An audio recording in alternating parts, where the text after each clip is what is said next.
వల్లి ఉదయాన్నే లెగిచి డోర్ తీస్తూ ఉంటుంది. ఇంతలో బయటన ధీరజ్, ప్రేమ వాళ్ళు లేకపోవటం చూసి ఒక్కసారిగా షాక్ అయిపోతూ ఉంటుంది. అదేంటి వీళ్ళు బయటన ఉండాలి కదా, మరి ఎక్కడ ఉన్నారు అని చెప్పేసి అయితే అనుకుంటూ వాళ్ళ రూమ్‌కు వచ్చి చూస్తూ ఉంటుంది.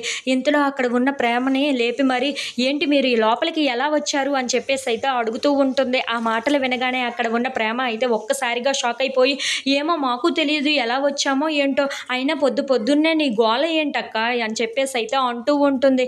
ఇంతలో అక్కడ ఉన్న వల్లి మాత్రం ఏంటి వీళ్ళు ఎలా వచ్చారో నాకు అర్థం కావటం లేదే అని చెప్పేసి అయితే అనుకుంటూ అక్కడి నుండి వెళ్ళిపోతూ ఉంటుంది. ఇంతలో ఒక కిటికీని పట్టుకొని అలా మాట్లాడుకుంటూ ఉంటుంది.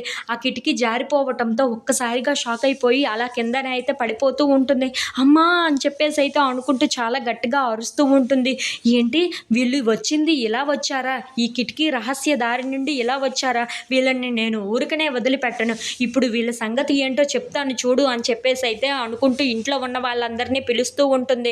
ఇంతలో అక్కడికి రామరాజు వస్తూ ఉంటాడు. అది చూసి అక్కడ ఉన్న వల్లి అయితే జరిగింది మొత్తం చెప్తూ ఉంటుంది. ఆ మాటలు విని అక్కడ ఉన్న రామరాజు మాత్రం ఏమీ మాట్లాడకుండా మౌనంగా చూస్తూ ఉండిపోతాడు. ఇంతలో అక్కడ ఉన్న వల్లి మాత్రం మీ మాటకి ఎలా ఎదురు సమాధానం ఇచ్చి చూడండి ఎలా చేస్తున్నారు అని చెప్పేసి అయితే అంటూ ఉంటుంది.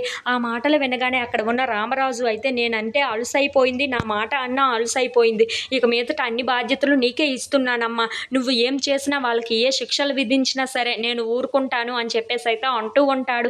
ఆ మాటలు వినగానే అక్కడ ఉన్న వల్లి అయితే చాలా సంతోషిస్తూ ఉంటుంది. ఇంట్లో ఉన్న వాళ్ళందరూ అయితే ఎక్కడికి అక్కడికి వెళ్ళిపోతూ ఉంటారు. అది చూసి అక్కడ ఉన్న వల్లి మాత్రం నర్మదాని, ప్రేమని పిలుస్తూ ఉంటుంది.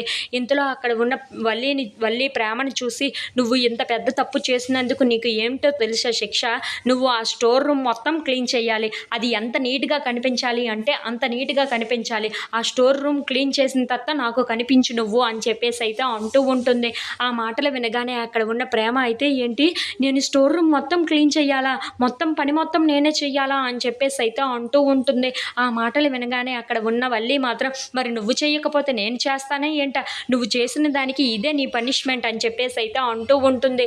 ఆ మాటలకి అక్కడ ఉన్న నర్మద అయితే నువ్వు ఏం చేస్తున్నావో అర్థమవుతుందా, ఇంట్లో ఉన్న వాళ్ళందరినీ ఇలా కష్టపెట్టి నువ్వు ఇలా సంతోషంగా ఎలా ఉండగలుగుతున్నావో అర్థం కావటం లేదు అని చెప్పేసి అయితే అంటూ ఉంటుంది. ఇంతలో అక్కడ ఉన్న వల్లి మాత్రం అవును నేను సంతోషంగానే ఉన్నాను, అవన్నీ మీకెందుకు కానీ నా మాట ఇప్పుడు చెప్పాను కదా, నా మాటే శాసనం, నా మాటని నేను చెప్పిన విధంగా నువ్వు వెళ్ళి చెయ్యి ప్రేమ అని చెప్పేసి అయితే అంటూ ఉంటుంది. ఆ మాటలు విని అక్కడ ఉన్న ప్రేమ అయితే చాలా బాధపడుతూ ఉంటుంది.